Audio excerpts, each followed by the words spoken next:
Welcome back to simplified English tutorial. ఈరోజు మనం ఈ వీడియోలో ఇంగ్లీష్ లాంగ్వేజ్లో అత్యంత ఇంపార్టెంట్ టాపిక్ అయినటువంటి మోడల్ వర్బ్ కుడ్ గురించి పూర్తిగా తెలుసుకునేటువంటి ప్రయత్నం చేద్దాం. ఇక్కడ చూడండి, statement number 1, to make request or offer permission in more formal and polite way. మనకి ఇక్కడే సగం అర్థమైపోతుంది. ఎవరికైనా మనం చాలా ఫార్మల్ వేలో, పొలైట్ వేలో రిక్వెస్ట్ చేయాలనుకున్నప్పుడు, పర్మిషన్ తీసుకోవాలనుకున్నప్పుడు మనం ఈ యొక్క మోడల్ వర్బ్ని ఉపయోగిస్తుంటాము. ఇక్కడ తెలుగులో చూడండి, చాలా మర్యాదగా అనుమతి కోరుటకు లేదా విన్నపం చేయుటకు. ఈ యొక్క మోడల్ వర్బ్ని మనం ఎక్కువగా ఎడ్యుకేషనల్ ఇన్స్టిట్యూషన్స్లలో, ఇంకా కంపెనీస్లలో, ఆఫీసులలో ఎక్కువగా యూజ్ చేస్తూ ఉంటాము. ఇక్కడ ఎగ్జాంపుల్ చూడండి, could I use your car to visit port. చాలా మర్యాదపూర్వకంగా ఇక్కడ అనుమతి కోరడం జరిగింది. తెలుగులో చూడండి, మీ యొక్క కారుని పోర్టుని సందర్శించడానికి ఉపయోగించవచ్చా. స్టేట్మెంట్ నెంబర్ 2 చూడండి, to express past ability or possibility. గతంలో ఒక వ్యక్తి ఒక పని చేయగలిగేవాడు అని చెప్పే సందర్భాన్ని, అది కూడా మనం చాలా ఫార్మల్ వేలో, పొలైట్ వేలో చెప్పాలనుకున్నప్పుడు ఈ యొక్క మోడల్ వర్బ్ని ఉపయోగించాలి.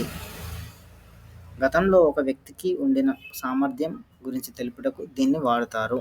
గతంలో ఒక వ్యక్తి ఒక పని చేయడానికి సామర్థ్యం కలిగి ఉన్నాడు అని చెప్పాలనుకున్నప్పుడు అది కూడా చాలా ఫార్మల్ వేలో, పొలైట్ వేలో చెప్పాలనుకున్నప్పుడు ఈ యొక్క మోడల్ వర్బ్ని ఉపయోగిస్తాము. Say for example, I could run 20 kilometres in an hour when I was child. నేను నా బాల్యంలో గంటలో 20 కిలోమీటర్లు పరిగెత్తగలిగేవాణ్ణి అని. ఇక్కడ గలిగేవాణ్ణి, ఒక పని చేయగలిగేవాణ్ణి కాదు అని చెప్పే సందర్భాన్ని ఇక్కడ మనం మోడల్ వర్బ్ అయినటువంటి కుడ్ని ఉపయోగిస్తూ చెప్పాల్సినటువంటి అవసరం అయితే ఉంటుంది. ఇక్కడ చూడండి, కుడ్ గురించి మరింతగా తెలుసుకోవాలనుకున్నప్పుడు వివిధ రకాలైనటువంటి పోటీ పరీక్షలలో మనకు చాలా ఉపయోగపడుతుంది. పాస్ట్ అబిలిటీ మనం ఇంతకుముందు చర్చించుకున్న విధంగానే, I could play chess when I was child. గతంలో ఒక వ్యక్తి ఒక పని చేయగలిగేటువంటి సామర్థ్యం కలిగి ఉన్నాడు అని చెప్పాలనుకున్నప్పుడు మనం ఈ కుడ్ అనేటువంటి మోడల్ వర్బ్ని ఉపయోగించాలి. రెండవది సజెషన్ అంటే ఇక్కడ సూచన అనమాట.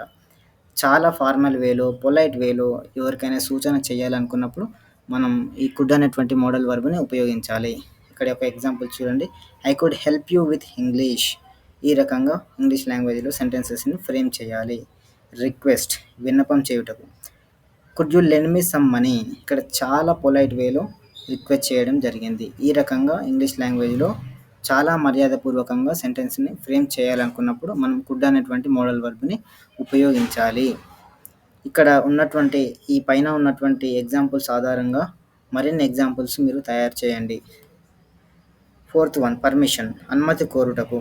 Could you give me a leave sir. ఈ రకంగా మనం అనుమతి తీసుకోవాలనుకున్నప్పుడు, అది కూడా చాలా పొలైట్ వేలో తీసుకోవాలనుకున్నప్పుడు మనం కుడ్ అనేటువంటి మోడల్ వర్బ్ని ఉపయోగిస్తాము. 5th one, conditional of could. I could buy an Apple Mac if I had more money.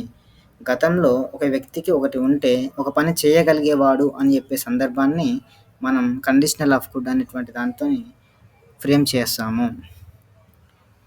Thank you for watching our video. Please like, share and comment, and don't forget to subscribe our channel.